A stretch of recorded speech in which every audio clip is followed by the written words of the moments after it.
On her deathbed, she told Jiang Mochi, "When I die, throw me in the river, and whatever you do, don't put any clothes on me." Jiang Mochi couldn't bear it. He slipped a floral jacket on her and gave her his family's heirloom jade bracelet. 5 years later, a massive flood hit, and a white dragon in a floral jacket leaped out of the river and saved the whole village. Jiang Mochi, dressed in his official robes, face pale as death, died in the 12th month of Jing'an Year 4. But the truth is, I'd been plotting my own death 3 months in advance. My first idea? Fake choking to death. So I had Jiang Mochi buy me some candied fruit. After demolishing 18 bags, my face went beet red, putting on a full can't-breathe performance. But Jiang Mochi snuck up behind me, bear hugged me, fist under my stomach, and started pumping hard. And just like that, the date pit shot right out of my mouth. I didn't die. Just got manhandled by Jiang Mochi for absolutely nothing. He squeezed so tight my eyes were rolling back. I thought, if the candy didn't kill me, this guy's hug just might. But once I coughed it up before I could even say a word, Jiang Mochi looked completely wrecked, eyes all red. He kept apologizing, said he never should have bought the candy, then handed over his family's heirloom jade bracelet. Word around the village was that Jiang Mochi's family used to be loaded, so that bracelet was worth serious money. Couldn't agree more. The jade was crystal clear. I figured it'd fetch a nice price at the bottom of the sea. I felt a little guilty, so I quietly crossed choking to death off my list. After all, Jiang Mochi knew first aid, so I went with plan B, die of illness. It started one day when I began coughing, handkerchief stained with blood. The blood, though? It was powder ground from a coral spirit's hair. "I'm taking this to your father." But there was nothing I could do.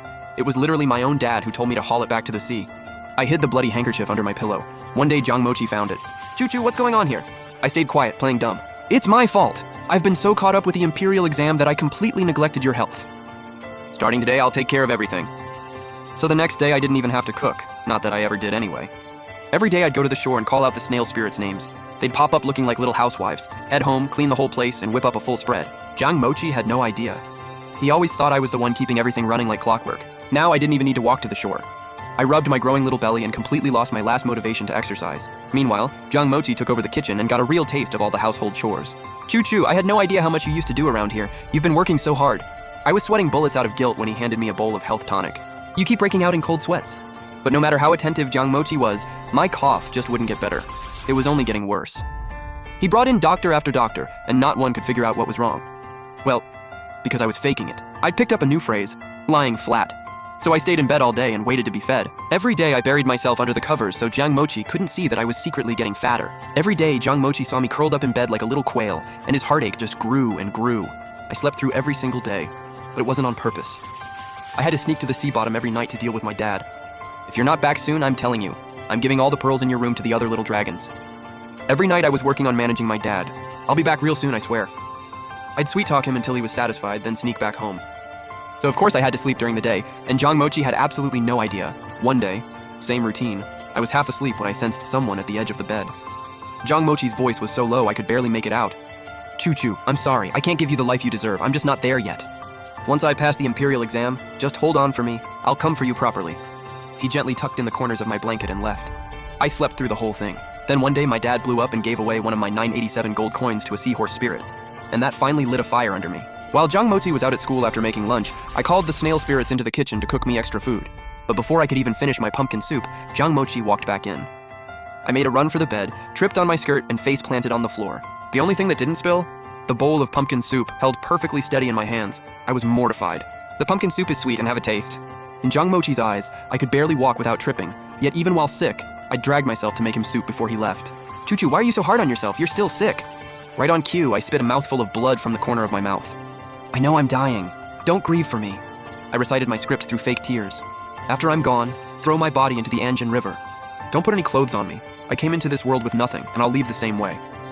I shut my eyes and played dead, so naturally I never heard his broken sobbing, and I couldn't feel his tears falling on my body. 7 days later, I woke up at the bottom of the Anjin River. I wanted to go ashore and check things out, but I was scared someone would recognize me. I'd lived here for 7 or 8 years, after all. Back then, I got into a fight with my dad and stormed out of the Dragon Palace. I was out wandering, got tired walking through the river channel, stopped to take a rest, and that's when Jiang Mochi happened to fish me out. He and the villagers had taken care of me all these years, been so good to me. I figured I shouldn't pull a back from the dead and scare them. So I chilled at the bottom of the sea for 5 years, until Jing'an Year 9 when it rained nonstop for 7 days and the upstream dam broke. Farmland and houses were wrecked, and the snail spirit came bursting into the Dragon Palace looking completely pale. "Princess, this is bad. The rice you love just got washed away." I'd picked up the habit of eating rice during my time among humans, and kept it up even after coming back to the palace. So the snail spirit started sneaking ashore every year to steal rice, and the villagers were totally stumped. They couldn't figure out why part of the rice crop vanished every year, only for a pile of fish to appear out of nowhere. Then I heard villagers crying on the banks of Anjian. It was Big Zhuang and his wife, who'd always been so kind to me. Their pomelos had been swept away by the flood. It broke my heart to watch.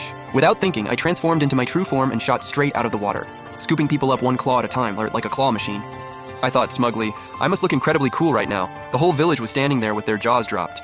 Then suddenly I heard a kid I'd just rescued call out to Big Zhuang, "Dad, why is this dragon wearing a floral jacket? And there's a ring on its claw. Is it somebody's pet or something? Doesn't that jacket kind of look like Mosi's handiwork?" I looked down. It hit me like lightning. I'd completely forgotten about the clothes. I glanced to the side and locked eyes with Jiang Mochi, standing there in his official robes covered in mud. The officials swarming around him cheered, "Governor Jiang, a divine miracle. Anjian is saved." "That's right, everyone's safe. You show up and just like that the flood's handled. Worthy of the princess's taste."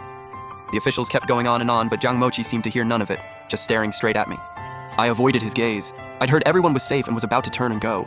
Then, splash. Jiang Mochi jumped into the water. The officials and villagers on shore all screamed. My heart nearly stopped. Jiang Mochi was a terrible swimmer. No time to think. I dove headfirst into the raging Anjian and frantically searched for him. The riverbed was thick with weeds. My dragon body got tangled up, wasting precious time. In a panic, I shifted into human form and kept searching through the water for Jiang Mochi. Finally,